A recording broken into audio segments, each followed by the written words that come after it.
Hello friend, आप सभी का आपके अपने यूट्यूब चैनल ब्राइट बुद्धि में आप सभी का स्वागत है। तो आइए हम पढ़ेंगे आज अध्याय 5 जीवन की मौलिक इकाई। इससे पहले हमने अध्याय 4 तक कंप्लीट कर चुका हूं।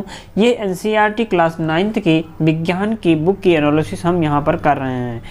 अध्याय 4 तक हम कंप्लीट कर चुके हैं। अगर आप नहीं देखे हैं तो आप हमारे प्लेलिस्ट में जा कर के क्लास 9th एनसीईआरटी विज्ञान की बुक ऐसे प्लेलिस्ट लिस्ट बना हुआ है, आप वहां जा कर के शेष अध्याय को कंप्लीट कर सकते हैं। और यहां से आज हम पढ़ेंगे जीवन की भौतिक इकाई के बारे में। तो चलिए शुरू करते हैं। इसमें बताया गया है कि कार्क की पतली काट के अवलोकन पर रॉबर्ट हुक ने पाया कि उनमें या इनमें अनेक छोटे छोटे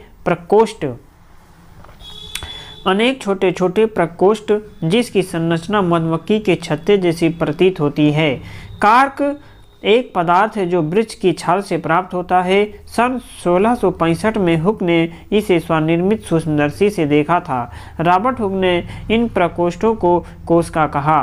कोशिका अर्थात सेल लैटिन शब्द है जिसका अर्थ है छोटा कमरा। उपरोक्त घटना छोटी तथा अर्थहीन लगती हो, लेकिन विज्ञान के इतिहास में यह एक बहुत ही महत्वपूर्ण घटना है। इस प्रकार सबसे पहले हुक ने देखा कि सजीवों में अलग अलग एकक होते हैं। इन एककों का वर्णन करने के लिए जीव विज्ञान में कोशिका शब्द का उपयोग आज तक किया जाता है। आओ कोशिका के विषय में और जानकारी प्राप्त करें। सजीव किससे बने होते हैं? प्याज का एक छोटा टुकड़ा लो। चिमटी की सहायता से हम प्याज की अवतल सतह की ओर से झिल्ली उतार सकते हैं। इस झिल्ली को तुरंत पानी वाले वॉच ग्लास में रख लेते हैं। इससे झिल्ली मुड़ने अथवा सूखने से बच जाएगी। हम इस झिल्ली से क्या करें? एक कांच की स्लाइड लो, इस पर पानी की एक बूंद डालो। अब वॉच ग्लास में रखी झिल्ली के एक छोटे टुकड़े को इस स्लाइड पर रख दो। यह ध्यान रखें कि झिल्ली बिल्कुल सीधी हो। एक पतला पेंट ब्रश इस झिल्ली को स्लाइड पर रखने में आपकी सहायता कर सकता है। अब इस पर एक बूंद सेफ्रामाइन की डालो और इसे कवर स्लिप से ढक दो। कवर स्लिप को सुई की सहायता से इस प्रकार रखें जिससे कि इसमें वायु के बुलबुले न आने पाएँ। आपने अध्यापक से सहायता लें। हमने प्याज की झिल्ली की अस्थायी स्लाइड बनाई। अब हम इसे पहले कम शक्ति वाले तथा इसके बाद उच्च शक्ति वाले संयुक्त सूक्ष्मदर्शी से देखते हैं। आपने क्या देखा? क्या आप जो संरचना सूक्ष्मदर्शी के द्वारा देखते हैं उसे कागज पर खींच सकते हैं क्या? जैसा दिखाई देती है। प्याज की झिल्ली की कोशिकाएं जो केंद्रक और कोशिकाएं इसके अंदर यह बटा होता है। आप इस चित्रों को देख सकते हैं। अब हम विभिन्न प्रकार या विभिन्न आकार वाली प्याज की झिल्लियों से अस्थायी स्लाइड बनाएंगे। हम क्या देखते हैं? क्या हम एक समान संरचनाओं को देखते हैं अथवा भिन्न भिन्न? ये संरचनाएं क्या हैं? ये सभी संरचनाएं एक जैसी दिखाई देती हैं। ये सभी मिलकर के एक बड़ी संरचना बनाते हैं, जैसे प्याज। इस क्रियाकलाप से हमें पता चलता है कि विभिन्न आकार के प्याज में सूक्ष्मदर्शी के द्वारा देखने पर एक जैसी संरचनाएं दिखाई देती हैं। प्याज की झिल्ली की कोशिकाएं एक समान हैं। प्याज के आकार से इसका कोई संबंध नहीं है। ये छोटी छोटी संरचनाएं जो हम देख रहे हैं शल्ककंद प्याज की मूलभूत इकाई है। इन संरचनाओं को कोशिका कहते हैं। न केवल प्याज बल्कि जितने भी जीव जंतु हम अपने आसपास देखते हैं वे सभी कोशिकाओं से बनते हैं। यद्यपि कुछ जीव एक कोशिक भी होते हैं।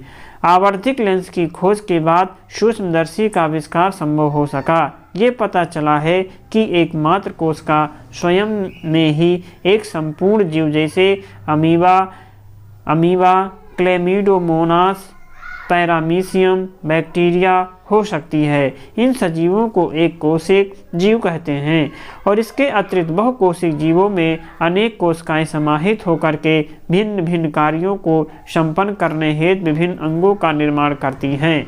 इसके कुछ उदाहरण हैं जैसे कि फंजाई, जिसे हम कवक भी कहते हैं, पादप तथा जंतु।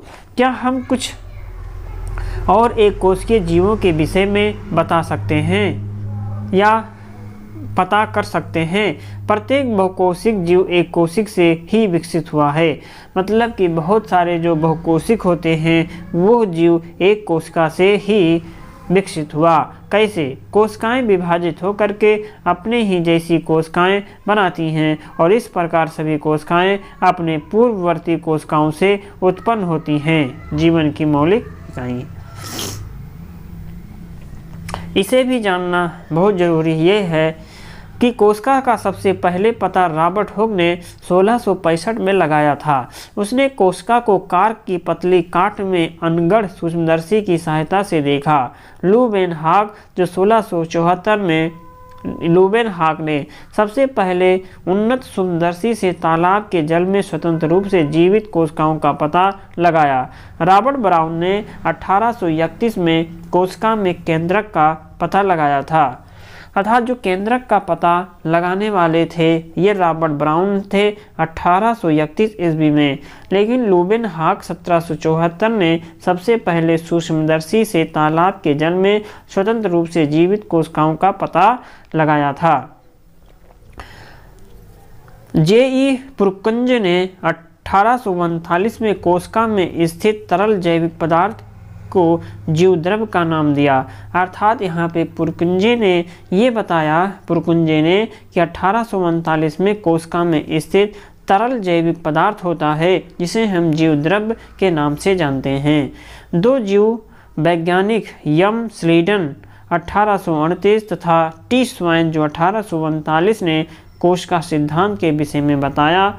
इस सिद्धांत के अनुसार सभी पौधे तथा जंतु कोशिकाओं के बने होते हैं और वे जीवन की मूलभूत इकाई हैं। बिर्चो ने कोशिका सिद्धांत को और आगे बढ़ाया। उन्होंने बताया कि सभी कोशिकाएं पूर्ववर्ती कोशिकाओं से बनती हैं। 1940 में इलेक्ट्रॉन सूक्ष्मदर्शी की खोज के बाद कोशिका की जटिल संरचना तथा बहुत से अंगकों को समझना संभव हो सका। क्रियाकलाप करते हैं। हम पत्ती की झिल्ली, प्याज की मूलाग्र अथवा विभिन्न आकार के प्याज की झिल्ली की अस्थायी स्लाइड बना सकते हैं। उपयुक्त क्रियाकलाप करने के बाद निम्नलिखित प्रश्नों के उत्तर आप यहाँ पर दे सकते हैं। क्या सभी कोशिकाएं आकार तथा आकृति की दृष्टि से एक जैसी दिखाई देती हैं? क्या सभी कोशिकाओं की संरचना एक जैसी दिखाई देती है? क्या पादप के विभिन्न भागों में पाई जाने वाली कोशिकाओं में कोई अंतर है? हमें कोशिका में क्या समानता दिखाई देती है? कुछ जीवों में विभिन्न प्रकार की कोशिकाएं भी हो सकती हैं। निम्नलिखित तस्वीर को देखो। ये मानव शरीर की कुछ कोशिकाएं हैं जैसे कि रुधिर कोशिकाएं, तंत्रिका तंत्र कोशिकाएं, चिकनी पेशी कोशिका या अस्थि कोशिका और वसा कोशिका, शुक्राणु, अंडाणु, ये सभी क्या है? ये सभी कोशिकाएं हैं। मानव शरीर की विभिन्न कोशिकाएं हैं। रुधिर कोशिकाएं, तंत्रिका तंत्र, वसा कोशिका, अस्थि कोशिका, शुक्राणु, अंडाणु, ये सभी क्या हैं? मानव शरीर की विभिन्न कोशिकाओं हैं। कोशिकाओं की आकृति तथा आकार उनके विशिष्ट कार्यों के अनुरूप होते हैं। कुछ कोशिकाएं अपना आकार बदलती रहती हैं जैसे एक कोशिक जैसे अमीबा। कुछ जीवों में कोशिका का आकार लगभग स्थिर रहता है और वे प्रत्येक प्रकार की कोशिकाओं के लिए विशिष्ट होता है। उदाहरण के लिए तंत्रिका कोशिका, प्रत्येक जीवित कोशिका में कुछ मूलभूत कार्य करने की क्षमता होती है जो सभी सजीवों का गुण है। एक जीवित कोशिका में मूलभूत कार्य कैसे करती हैं? हम जानते हैं कि बहुकोशिक जीवों में श्रम विभाजन होता है जैसा कि मनुष्यों में। इसका अर्थ ये है कि शरीर के विभिन्न अंग विभिन्न कार्य करते हैं। जैसे मनुष्य के शरीर में हृदय रुधिर को पंप करता है तथा अमाशय भोजन का पाचन करता है, इसी प्रकार एक कोशिक में भी श्रम विभाजन होता है। वास्तव में ऐसी प्रत्येक कोशिका में कुछ विशिष्ट घटक होते हैं जिन्हें हम कोशिकांग कहते हैं। प्रत्येक कोशिकांग एक विशिष्ट कार्य करता है, जैसे कि कोशिका में नए पदार्थ का निर्माण, अपशिष्ट पदार्थों का निष्कासन आदि। इन कोशिकाओं के कारण ही एक कोशिका जीवित रहती है और अपने सभी कार्य करती है। ये कोशिकांग मिलकर के एक मूलभूत इकाई बनाते हैं जिसे कोशिका कहते हैं। ये बड़ा रुचिकर है कि सभी कोशिकाओं में एक ही प्रकार के कोशिकांग होते हैं। इससे कोई फर्क नहीं पड़ता कि उसके कार्य क्या हैं अथवा वे किस जीव में पाई जाती हैं। कोशिका किससे बनी होती है? कोशिका का संरचनात्मक संगठन क्या है? आइए जानते हैं। हमने देखा कि कोशिका में विशिष्ट घटक होते हैं जिन्हें हम कोशिकांग कहते हैं। कोशिका कैसे संगठित होती है? यदि हम कोशिका का अध्ययन सूक्ष्मदर्शी से करें तो हमें लगभग प्रत्येक कोशिका में 3 गुण दिखाई देंगे।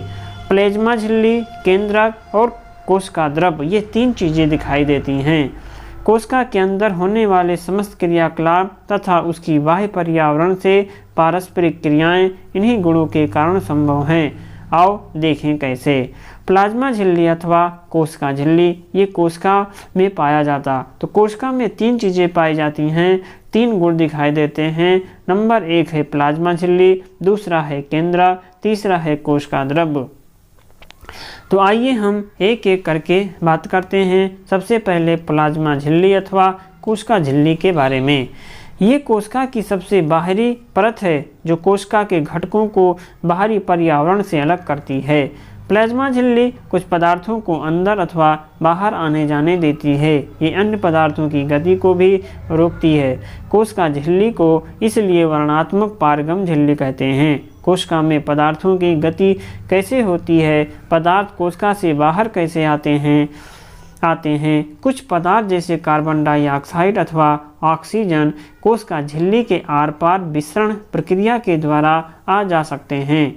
हम पिछले अध्याय में विसरण की प्रक्रिया के विषय में पढ़ चुके हैं। हमने देखा कि पदार्थों की गति उच्च सांद्रता से निम्न सांद्रता की ओर होती है। कुछ इसी प्रकार की प्रक्रिया कोशिका में होती है। उदाहरण के लिए जब कुछ पदार्थ जैसे कि कार्बन डाइऑक्साइड जो एक कोशिकीय अवशिष्ट है और जिसका निष्कासन आवश्यक है कोशिका में एकत्र हो जाती है तो उसकी सांद्रता बढ़ जाती है। कोशिका के बाह्य पर्यावरण में कार्बन डाइऑक्साइड की सांद्रता कोशिका में स्थित कार्बन डाइऑक्साइड की सांद्रता की अपेक्षा कम होती है। जैसे ही कोशिका के अंदर और बाहर कार्बन डाइऑक्साइड की सांद्रता में अंतर आता है उसी समय उच्च सांद्रता से निम्न सांद्रता की ओर विसरण द्वारा कोशिका में कार्बन डाइऑक्साइड बाहर निकल जाती।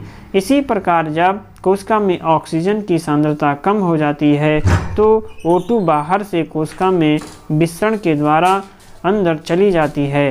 अतः कोशिका तथा बाह्य पर्यावरण में गैसों के आदान प्रदान में विसरण एक महत्वपूर्ण भूमिका निभाती है। जल भी विसरण के नियमों के अनुकूल व्यवहार करता है। जल के अणुओं की गति जब विभेदक वर्णनात्मक पारगम झिल्ली के द्वारा हो तो उसे प्रासरण कहते हैं। प्लाज्मा झिल्ली से जल की गति जल में घुले पदार्थों की मात्रा के कारण भी प्रभावित होती है। इस प्रकार प्रासरण की प्रक्रिया में जल का नेट विसरण एक विभेदक वर्णनात्मक पारगम झिल्ली के द्वारा उच्च विलय सांद्रता की ओर होता है। यदि हम किसी जंतु कोशिका अथवा पादप कोशिका को शक्कर अथवा नमक के विलयन में रखें तो क्या होगा? निम्नलिखित 3 घटनाओं में से एक घटना हो सकती है। तो नंबर 1, यदि कोशिका को तनु विलयन वाले माध्यम अर्थात जल में शक्कर अथवा नमक की मात्रा कम और जल की मात्रा ज़्यादा है में रखा गया है तो जल प्रासरण विधि के द्वारा कोशिका के अंदर चला जाएगा। ऐसे विलयन को हम अल्प प्रासरणदाबी विलयन कहा जाता है। जल के अणु कोशिका झिल्ली के दोनों ओर आवागमन करने के लिए स्वतंत्र होते हैं, लेकिन कोशिका के अंदर आने जाने वाले जल की मात्रा कोशिका से बाहर आने वाले जल की मात्रा से अधिक होगी। इसी प्रकार शुद्ध परिणाम ये होगा कि जल कोशिका के अंदर गया, इससे कोशिका फूलने लगेगी। दूसरा, यदि कोशिका को ऐसे माध्यम विलयन में रखा जाए जिसमें बाह्य जल की सांद्रता कोशिका में स्थित जल की सांद्रता के ठीक बराबर हो तो कोशिका झिल्ली से जल में कोई शुद्ध गति नहीं होगी।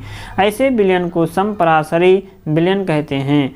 जब कोशिका झिल्ली के दोनों ओर आता जाता है लेकिन जल की जो मात्रा अंदर गई उतनी ही बाहर आ जाती है। इस प्रकार व्यापक रूप से जल की कोई गति नहीं हुई, इसीलिए कोशिका के माप में कोई परिवर्तन नहीं आएगा। तीसरा, यदि कोशिका के बाहर वाला विलयन अंदर के घोल से अधिक सांद्र है तो जल प्रासरण के द्वारा कोशिका से बाहर आ जाएगा। ऐसे विलयन को अतिप्रासरणदाबी विलयन कहा जाता है।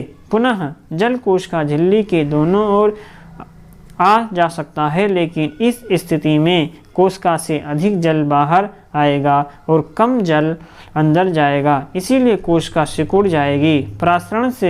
प्रासरण इस प्रकार विसरण की एक विशिष्ट विधि है जिसमें वर्णात्मक झिल्ली के द्वारा गति होती है। आओ निम्नलिखित क्रियाकलाप करें।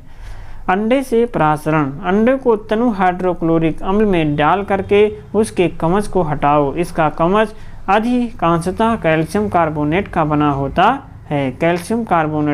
होता है। एक पतली बाह्य त्वचा अब अंडे को घेर रखती है। अंडे को शुद्ध जल में रखो और 5 मिनट के बाद इसका अवलोकन करो। आप क्या देखते हैं? अंडा फूल जाता है क्योंकि परासरण के द्वारा जल अंडे के अंदर चला जाता है। इसी प्रकार का एक कवच रहित अंडा नमक के सांद्रित विलयन में रखो और 5 मिनट तक उसका अवलोकन करो। अंडा सिकुड़ जाता है। क्यों? जल अंडे से निकल करके नमक के विलयन में आ जाता है क्योंकि नमक का घोल अधिक सांद्रित है। इस प्रकार का क्रियाकलाप हम सूखी किशमिश अथवा खुमानी में भी करने का प्रयत्न कर सकते हैं। सूखी किशमिश अथवा खुबानी को केवल जल में रखो और उसे कुछ समय के लिए छोड़ दो। उसके बाद उसे शक्कर अथवा नमक के सांद्रित विलयन में रखो। आप निम्नलिखित अंतर देखेंगे। जब उन्हें जल में रखा गया तो वे जल ग्रहण करके फूल गईं। जब उन्हें सांद्रित घोल में रखा गया तो वे जल को बाहर निकलकर सिकुड़ गईं। एक कोशिकीय अलवणीय जलीय जीवों तथा अधिकांश पादप कोशिकाएं प्रासरण के द्वारा जल ग्रहण करते हैं। पौधों के मूल द्वारा जल का अवशोषण प्रासरण का एक उदाहरण है। इस प्रकार कोशिका के जीवन में विसरण जल तथा गैसों में आदान प्रदान की प्रक्रिया में महत्वपूर्ण भूमिका निभाता है। इसके अतिरिक्त विसरण कोशिका को अपने बाहरी पर्यावरण से पोषण ग्रहण करने में सहायता करता है। कोशिका से विभिन्न अणुओं का अंदर आना तथा बाहर निकलना भी विसरण द्वारा ही होता है। इस प्रकार के परिवहन में ऊर्जा की आवश्यकता होती है। प्लाज्मा झिल्ली लचीली होती है और कार्बनिक अणुओं जैसे लिपिड तथा प्रोटीन की बनी होती है। तो प्लाज्मा झिल्ली जो होती लचीली होती है और ये कार्बनिक अणुओं जैसे लिपिड तथा प्रोटीन की बनी होती है। प्लाज्मा झिल्ली की रचना हम केवल इलेक्ट्रॉन सूक्ष्मदर्शी से देख सकते हैं। कोशिका झिल्ली का लचीलापन एक कोशिक जीवों में कोशिका के बाह्य पर्यावरण से अपना भोजन तथा अन्य पदार्थ ग्रहण करने में सहायता करता है। ऐसी प्रक्रिया को एंडोसाइटोसिस कहा जाता है। अमीबा अपना भोजन इसी प्रक्रिया के द्वारा प्राप्त करता है। विद्यालय की पुस्तकालय अथवा इंटरनेट से इलेक्ट्रॉन सूक्ष्मदर्शी के विषय में पता करें। इसके विषय में अपने अध्यापक से भी चर्चा करें। प्रश्न है यहाँ पर कोशिका भित्ति। आइए अब हम जानेंगे कोशिका भित्ति के बारे में।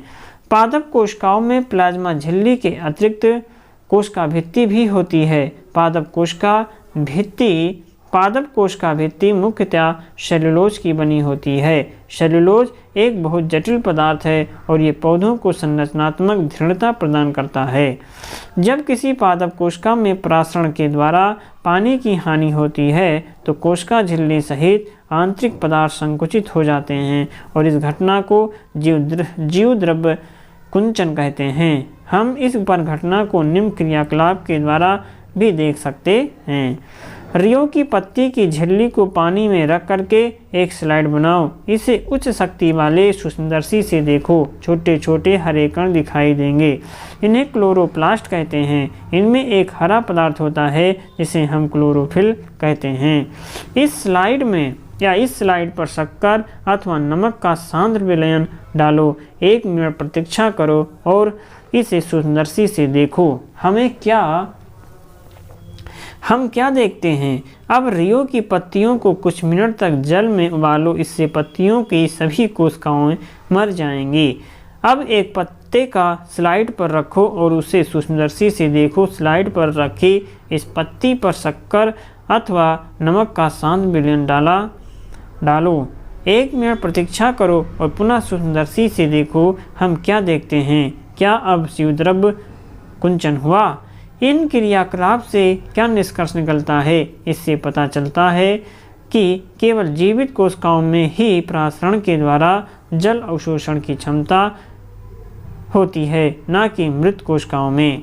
कोशिका भित्ति पौधों, कवक, बैक्टीरिया की कोशिकाओं की अपेक्षाकृत कम तनु विलयन, अल्परासरण दाबी विलयन में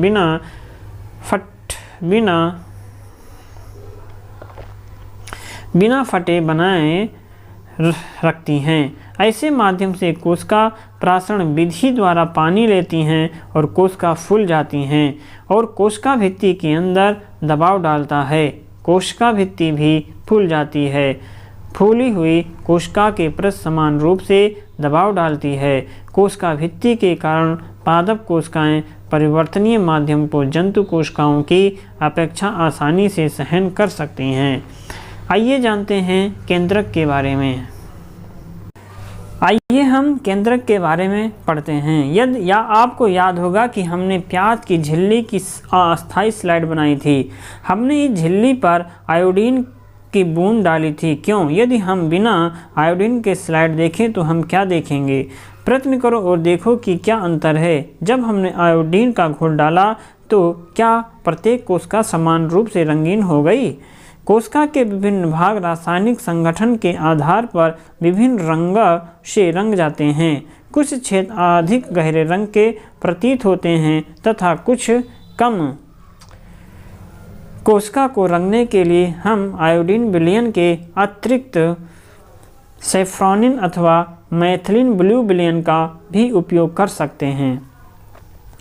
हमने प्याज की कोशिका को देखा है। आओ अब हम अपने शरीर से ली गई कोशिकाओं को देखें। कांच की एक स्लाइड लो और उस पर एक बूंद पानी रखो। आइसक्रीम खाने वाले चम्मच से अपने गाल के अंदर की खाल को धीरे से खुरचो। क्या चम्मच पर कोई वस्तु चिपक गई है? सुई की सहायता से इसे स्लाइड पर समान रूप से फैलाकर रखो और इसे रंगने के लिए एक बूंद मैथिलीन ब्लू की डालें। सूक्ष्मदर्शी के द्वारा अवलोकन के लिए स्लाइड तैयार है। इस पर कवर स्लिप रखना न भूलें। हम क्या देखते हैं? कोशिकाओं की आकृति कैसी है? इस आकृति को एक पेपर पर बनाएं। क्या आप कोशिका के मध्य में एक गहरे रंग वाली गोलाकार अथवा अंडाकार डॉट की तरह संरचना देख रहे हैं? इस संरचना को केंद्रक कहते हैं। क्या इसी प्रकार की संरचना प्याज की झिल्ली में भी थी? केंद्रक के चारों ओर दोहरे परत का एक स्तर होता है जिसे केंद्रक झिल्ली कहते हैं। केंद्रक के चारों ओर दोहरे परत का एक स्तर होता है जिसे केंद्रक झिल्ली कहते हैं। केंद्रक झिल्ली में छोटे छोटे छिद्र होते हैं। इन छिद्रों के द्वारा केंद्रक के अंदर का कोशिका द्रव केंद्रक के बाहर जा पाता है। कोशिका द्रव के विषय में हम अनुभाग 5 पॉइंट में पढ़ेंगे। केंद्रक में क्रोमोसोम होते हैं जो कोशिका विभाजन के समय छड़ाकार दिखाई पड़ता है। केंद्रक में क्रोमोसोम होता है जो कोश का विभाजन के समय छड़ाकार दिखाई देता है। क्रोमोसोम में आनुवंशिक गुणों की जो सूचना होती है वो माता पिता से डीएनए, और डीएनए का फुल फॉर्म डीऑक्सी न्यूक्लिक अम्ल होता है, वो माता पिता से अणु के रूप में अगली संतति में जाते हैं। क्रोमोसोम डीएनए तथा प्रोटीन के बने होते हैं। डीएनए अणु में कोशिका के निर्माण व संगठन की सभी आवश्यक सूचनाएं होती हैं।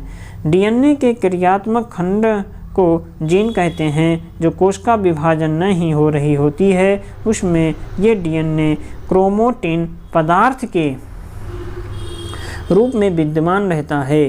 क्रोमैटिन पदार्थ धागे की तरह की संरचनाओं के एक जाल का पिंड होता है। जब कभी भी कोशिका विभाजित होने वाली होती है तब यह क्रोमोसोम में संगठित हो जाता है। कुछ जीवों में कोशिकीय जनन में केंद्रक महत्वपूर्ण भूमिका निभाता है। इस प्रक्रिया में एक अकेली कोशिका विभाजित होकर दो नई कोशिकाएं बनाती हैं।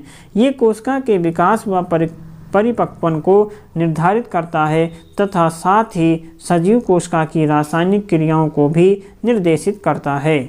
बैक्टीरिया जैसे कुछ जीवों में कोशिका का केंद्रीय क्षेत्र बहुत कम अस्पष्ट होता है क्योंकि इसमें केंद्रक झिल्ली नहीं होती। ऐसे अस्पष्ट केंद्रक क्षेत्र में केवल क्रोमैटिन पदार्थ होता है। ऐसे क्षेत्र को केंद्रकाय कहते हैं। ऐसे जीव जिसकी कोशिकाओं में केंद्रक झिल्ली नहीं होती है उन्हें हम प्रोकैरियोट अथवा प्रोआदि अथवा पूर्वाह कैरियोट अथवा कैरियोन या केंद्रक कहते हैं। जिन जीवों की कोशिकाओं में केंद्रक झिल्ली होती है उन्हें हम यूकैरियोटिक कहते हैं। प्रोकैरियोटिक कोशिका में और भी अन्य अधिकांश द्रव्य अंगक नहीं होते हैं जो कि यूकैरियोटिक कोशिकाओं में होते हैं। ऐसे अंगकों के अनेक कार्य भी कोशिका द्रव्य के असंगठित भागों के द्वारा किए जाते हैं। प्रकाश संश्लेषी बैक्टीरिया में क्लोरोफिल झिल्लीदार पुटिका के साथ होता है जबकि यूकैरियोटिक कोशिकाओं में क्लोरोफिल प्लास्टिडा में होता है। कोशिका द्रव्य प्रोकैरियोटिक कोशिका आप यहाँ देख सकते हैं राइबोसोम, प्लाज्मा झिल्ली, कोशिका भित्ति और कोशिकाएं पाया जाता। कोशिका द्रव्य जब हमने प्याज की झिल्ली तथा मनुष्य के गाल की कोशिकाओं की स्लाइड को देखा तब हमें प्रत्येक कोशिका में एक बड़ा क्षेत्र दिखा जो कोशिका झिल्ली से घिरा हुआ था। इस क्षेत्र में बहुत हल्का धब्बा था, इसे कोशिका द्रव्य कहते हैं। प्लाज्मा झिल्ली के अंदर कोशिका द्रव्य एक तरल पदार्थ है। इसमें बहुत से विशिष्ट कोशिका के घटक होते हैं जिन्हें हम कोशिका अंगक कहते हैं। प्रत्येक अंगक कोशिका के लिए विशिष्ट कार्य करते हैं। कोशिका द्रव्य तथा केंद्रक दोनों को मिलाकर के जीव द्रव्य कहते हैं। कोशिका द्रव्य तथा केंद्रक दोनों को मिला दिया जाए तो ये जीव द्रव्य कहलाते हैं। कोशिका अंगक झिल्ली युक्त होते हैं। प्रोकैरियोटिक कोशिकाओं में वास्तविक केंद्रक के अतिरिक्त झिल्ली युक्त अंगक भी होते हैं जबकि यूकैरियोटिक कोशिकाओं में केंद्रीय झिल्ली तथा झिल्ली युक्त अंगक होते हैं। झिल्ली की सार्थकता वायरस के उदाहरण से स्पष्ट कर सकते हैं। वायरस में किसी भी प्रकार की झिल्ली नहीं होती और इसलिए इसमें जीवन के गुण तब तक लक्षित नहीं होते जब तक कि यह किसी सजीव के शरीर में प्रविष्ट करके कोशिका की मशीनरी का उपयोग कर अपना बहुगुणन नहीं कर पा लेता है। आइए हम प्रोकैरियोटिक कोशिका और यूकैरियोटिक कोशिका में क्या प्रमुख अंतर है इसे जानते हैं। ये प्रोकैरियोटिक कोशिका का आकार प्रायः छोटा होता है अर्थात लगभग कितना, यह 1 माइक्रोन के लगभग बराबर होता है और यूकैरियोटिक कोशिका का आकार प्रायः बड़ा होता है। ये 5 से 100 माइक्रोन मीटर होता है। केंद्रकीय क्षेत्र जो होता है और इसे कहते हैं, इसमें क्रोमोसोम एक झिल्ली युक्त कोशिका अंगक अनुपस्थित होता है। इसमें केंद्रीय क्षेत्र जिसे सुस्पष्ट जो चारों ओर से केंद्रकीय झिल्ली से घिरा रहता है और क्रोमोसोम एक से अधिक होते हैं। कोशिका अंगक कोशिका अंगक के बारे में पढ़ते हैं। प्रत्येक कोशिका के चारों ओर अपनी झिल्ली होती है जिससे कि उनमें स्थित पदार्थ बाह्य पर्यावरण से अलग रहे। बड़ी तथा जटिल कोशिकाओं जिसमें बहुकोशिक जीवों की कोशिकाएं भी शामिल हैं को भी उपापचयी क्रियाओं की बहुत आवश्यकता होती है जिससे कि वे जटिल संरचना तथा कार्य को सहारा दे सकें। इन विभिन्न प्रकार की उपापचयी क्रियाओं को अलग अलग रखने के लिए ये कोशिकाएं झिल्ली युक्त छोटी छोटी संरचनाओं का उपयोग करती हैं। ये यूकेरियोटिक कोशिकाओं का एक ऐसा गुण है जो उन्हें प्रोकैरियोटिक कोशिकाओं से अलग करता है। इनमें से कुछ अंगक केवल इलेक्ट्रॉन सूक्ष्मदर्शी से ही देखे जा सकते हैं। हमने पिछले अनुभाग में केंद्रक के विषय में पढ़ा कि अंतःद्रव्यी जालिका गाल्जी उपकरण लाइसोसोम्स माइटोकॉन्ड्रिया और प्लेस्टेड कोशिका अंगकों के महत्वपूर्ण उदाहरण हैं जिन पर हम विचार करेंगे। ये इसलिए महत्वपूर्ण है क्योंकि ये कोशिकाओं के निर्णायक कार्य करते हैं। अंतःद्रव्यी जालिका। अंतःद्रव्यी जालिका झिल्ली युक्त नलिकाओं तथा शीट का एक बहुत बड़ा तंत्र होता है। आप मानचित्र में भी आप इसे जंतु कोशिका में देखते चलेंगे कि कौन कहाँ पे अंतःद्रव्यी जालिका। अंतःद्रव्यी जालिका ये देख सकते हैं कहाँ पर क्या है अंतःद्रव्यी जालिका। ये लंबी नलिका अथवा गोल या आयताकार थैलों की तरह दिखाई देती हैं। अंतःद्रव्यी जालिका की रचना भी प्लाज्मा झिल्ली के समरूप होती है। अंतःद्रव्यी जालिका दो प्रकार की होती है। एक है खुरदरी अंतःद्रव्यी जालिका तथा चिकनी अंतःद्रव्यी जालिका। सूक्ष्मदर्शी से देखने पर खुरदरी दिखाई पड़ती है क्योंकि इस पर राइबोसोम्स लगे होते हैं। राइबोसोम्स पर प्रोटीन संश्लेषित होती है और RER तैयार प्रोटीन है।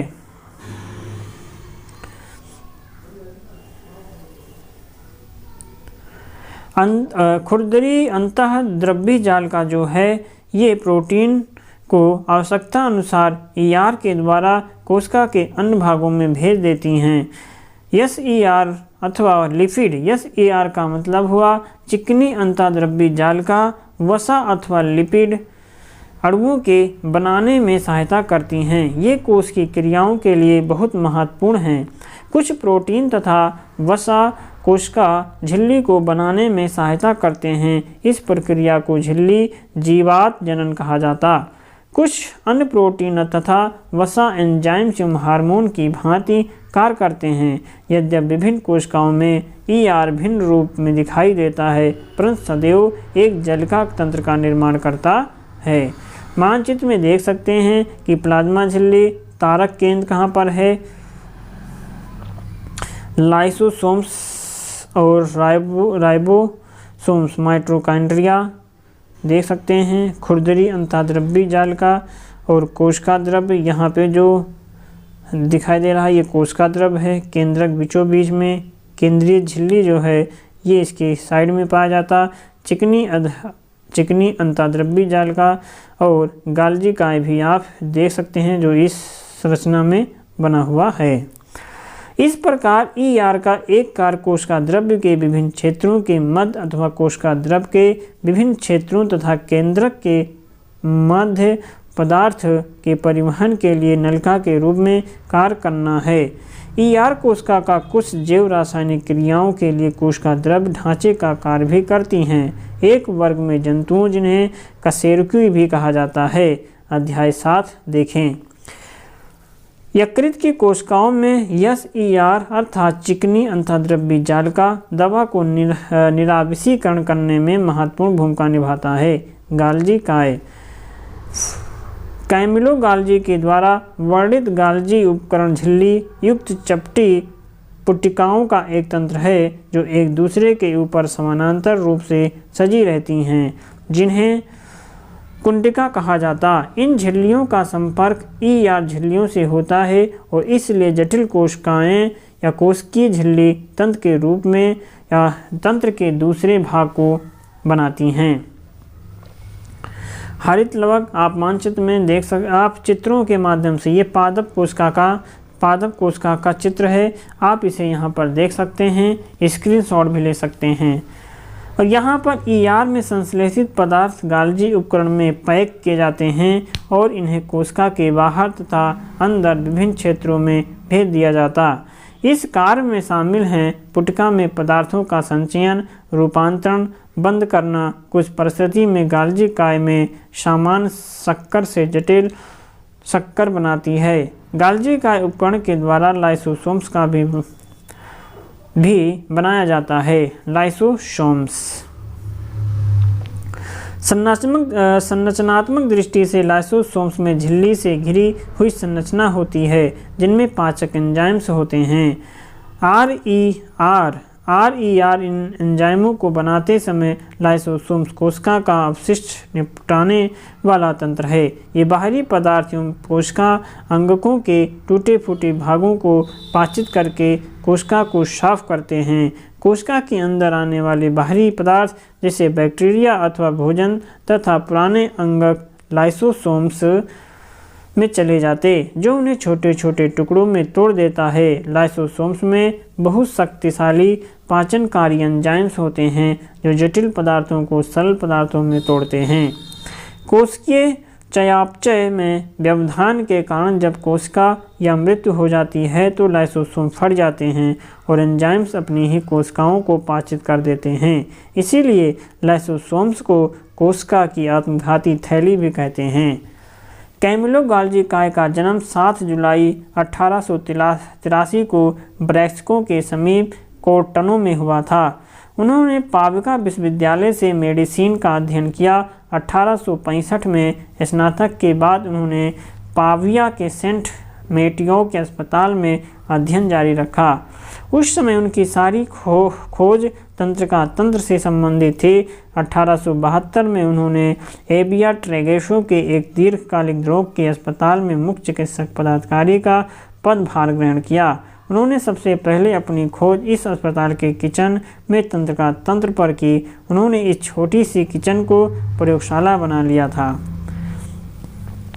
उनका सबसे महत्वपूर्ण कार्य यह था कि उन्होंने अकेली तंत्रिका तथा कोशिका संरचना को अभिरंगित करने की क्रांतिकारी विधि प्रदान की। इस विधि को ब्लैक रिएक्शन के नाम से जाना गया।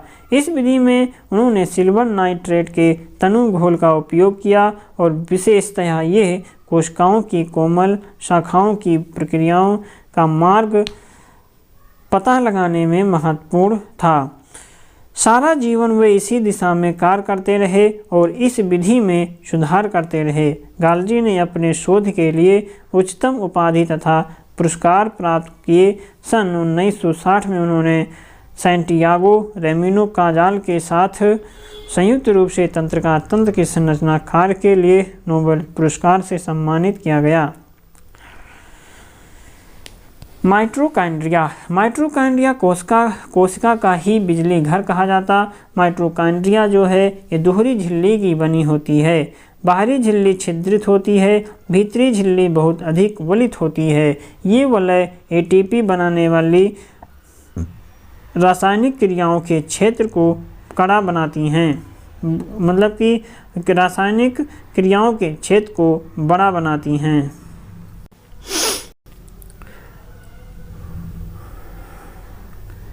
ये वलय एटीपी बनाने वाली रासायनिक क्रियाओं के क्षेत्र को बड़ा बनाती। जीवन के लिए आवश्यक विभिन्न रासायनिक क्रियाओं को करने के लिए माइटोकॉन्ड्रिया एटीपी के रूप में ऊर्जा प्रदान करती है। एटीपी कोशिका की ऊर्जा है। शरीर नए रासायनिक यौगिकों को बनाने तथा यांत्रिक क्रियाओं के लिए एटीपी में संचित ऊर्जा का उपयोग करता है। माइटोकॉन्ड्रिया बहुत अद्भुत अंगक है क्योंकि इसमें उसका अपना डीएनए तथा राइबोसोम्स होते हैं। अतः माइटोकॉन्ड्रिया अपना कुछ प्रोटीन स्वयं बनाते हैं। प्लास्टिड केवल पादप कोशिकाओं में स्थित होते हैं। प्लास्टिड दो प्रकार का होता है, एक क्रोमोप्लास्ट जो रंगीन प्लास्टिड तथा एक है ल्यूकोप्लास्ट जिसे श्वेत तथा रंगीन प्लास्टिड कहा जाता तथा जिसे क्रोमोप्लास्ट में क्लोरोफिल वर्णक होता है। जिसे क्रोमोप्लास्ट में क्लोरोफिल वर्णक होता है उसे हम क्लोरोप्लास्ट कहते हैं। पौधों में क्लोरोप्लास्ट प्रकाश संश्लेषण के लिए बहुत आवश्यक है। क्लोरोप्लास्ट में क्लोरोफिल के अतिरिक्त विभिन्न पीले अथवा नारंगी रंग के वर्णक भी होते हैं। ल्यूकोप्लास्ट प्राथमिक रूप से अंगक है जिसमें स्टार्च, तेल, प्रोटीन जैसे पदार्थ संचित होते हैं। क्लोरोप्लास्ट की भीतरी रचना में बहुत सी झिल्ली वाली परतें होती हैं जो स्ट्रोमा में स्थित होती हैं। प्लेस्टिड बाह्य रचना में माइटोकॉन्ड्रिया की तरह होते हैं और माइटोकॉन्ड्रिया की तरह प्लेस्टिड में भी अपना डीएनए तथा राइबोसोम्स होता है। रसधानियाँ ठोस अथवा तरल पदार्थों की संग्राहक थैलियाँ हैं। जंतु कोशिकाओं में रसधानियाँ छोटी होती हैं जबकि पादप कोशिकाओं में रसधानियाँ बहुत बड़ी होती हैं। कुछ पौधों की कोशिकाओं के केंद्रीय राजधानी की माप कोशिका के आयतन का 50 से 90% तक होता है। पादप कोशिकाओं की राजधानियों में कोशिका द्रव भरा रहता है और ये कोशिकाओं को स्फीर्त तथा कठोरता प्रदान करती हैं। पौधों के लिए आवश्यक बहुत से पदार्थ राजधानी में स्थित होते हैं और ये अमीनो अम्ल, शर्करा, विभिन्न कार्बन अम्ल तथा कुछ प्रोटीन हैं। एक कोशिकीय जीवों जैसे अमीबा की खाद्य राजधानी में उनके द्वारा उपयोग में लाए गए खाद्य पदार्थ होते हैं। कुछ एक कोशिकीय जीवों में विशिष्ट राजधानियाँ अतिरिक्त जल तथा कुछ अविशिष्ट पदार्थों को शरीर से बाहर निकालने में महत्वपूर्ण भूमिका निभाती हैं। प्रत्येक कोशिका की अपनी एक संरचना होती जिसके द्वारा वो विशिष्ट कार्य जैसे श्वसन, पोषण, अवशिष्ट पदार्थों का उत्सर्जन, नई प्रोटीन बनाने में सहायता करते हैं। ऐसा उनकी झिल्ली तथा अंगकों की विशिष्ट संरचना के कारण संभव हो पाता है। अतः कोशिका सजीवों की एक मूलभूत संरचनात्मक इकाई है और यह जीवन की एक मूलभूत क्रियात्मक इकाई भी है। कोशिका का विभाजन। जीवधारियों में वृद्धि हेतु नई कोशिकाएं बनती हैं जिससे पुरानी मृत एवं क्षतिग्रस्त कोशिकाओं का प्रतिस्थापन और प्रजनन हेतु युग्मक बनते हैं। नई कोशिकाओं के बनने की प्रक्रिया को कोशिका विभाजन कहते हैं। सूत्री विभाजन और अर्धसूत्री विभाजन नामक दो मुख्य प्रकार की कोशिका विभाजन की प्रक्रिया है। कोशिका विभाजन की प्रक्रिया जिससे अधिकतर कोशिकाएं वृद्धि हेतु विभाजित होती हैं उसे हम सूत्री विभाजन कहते हैं। इस प्रक्रिया में प्रत्येक कोशिका जिसे मातृ कोशिका भी कहा जाता है, मातृ कोशिका भी कहते हैं, विभाजित होकर के दो समरूप संतति कोशिकाएं बनाती हैं। संतति कोशिकाओं में गुणसूत्रों की संख्या मृत कोशिकाओं के समान होती है। ये जीवों में वृद्धि एवं ऊतकों के मरम्मत में सहायता करती हैं। जंतु और पौधों के प्रजनन अंगों अथवा ऊतकों की विशेष कोशिकाएं विभाजित होकर के युग्मक बनाती हैं जो निषेचन के पश्चात संतति निर्माण करती हैं। यह एक अलग प्रकार का विभाजन है। अर्धसूत्रण कहता है कि जिसमें क्रमशः दो विभाजन होते हैं। जब कोशिका अर्धसूत्रण के द्वारा विभाजित होती है तो इससे 2 की जगह 4 नई कोशिकाएं बनती हैं। नई कोशिकाओं में मातृ कोशिका की तुलना में गुणसूत्रों की संख्या आधी होती है। क्या आप सोच सकते हैं कि संतति कोशिकाओं में गुणसूत्रों की संख्या क्यों आधी हो गई? मातृ कोशिका, इसका अर्धसूत्री विभाजन हुआ फर्स्ट टाइम, फिर ये जाकर के अर्धसूत्री विभाजन सेकंड टाइम, तो ये 4 भागों में बढ़ जाता है। यही है संतति कोशिकाएं। आइए हम इस पाठ में क्या सीखे इसको हम एक सारांश के तौर पर इसमें समझते हैं क्या है। वीडियो अच्छा लगे तो लाइक, कमेंट, शेयर जरूर कीजिए और हम इस लेसन के इस सारांश को भी पढ़ेंगे जो बहुत ही इम्पोर्टेंट होने वाला है। कोशिकाओं का या कोशिका जीवन की मूलभूत संरचनात्मक इकाई होती है। मतलब जो कोशिका है ये जीवन की मूलभूत संरचनात्मक इकाई है। कोशिका के चारों ओर प्लाज्मा झिल्ली होती है। ये झिल्लियाँ लिपिड तथा प्रोटीन की बनी होती हैं। कोशिका झिल्ली कोशिका का सक्रिय भाग है और ये पदार्थों की गति को कोशिका के भीतर तथा बाहरी पर्यावरण से नियमित करती हैं। पादप कोशिका में कोशिका झिल्ली के चारों ओर एक कोशिका भित्ति होती है। कोशिका भित्ति सेलुलोज की बनी होती है। पादप की कोशिकाओं में स्थित कोशिका भित्ति फंजाई तथा बैक्टीरिया को अल्पप्राशनदायी घोल में बिना फटे जीवित रहने देती है। यूकेरियोटिक में केंद्रक दोहरी झिल्ली के द्वारा कोशिका द्रव से अलग होता है। यूकेरियोटिक में केंद्रक जो होता ये दोहरी झिल्ली के द्वारा कोशिका द्रव से अलग होता है और यह कोशिका की जीवन प्रक्रियाओं को निर्देशित करता है। ER अंतःकोशिकीय परिवहन तथा उत्पादक सतह के रूप में कार्य करता। गाल्जी काय उपकरण झिल्ली युक्त पुटिकाओं का स्तंभ है। गाल्जी काय उपकरण झिल्ली युक्त पुटिकाओं का स्तंभ है। ये कोशिकाओं में बने होते हैं। पदार्थों का संचयन, रूपांतरण तथा पैकेजिंग करता है।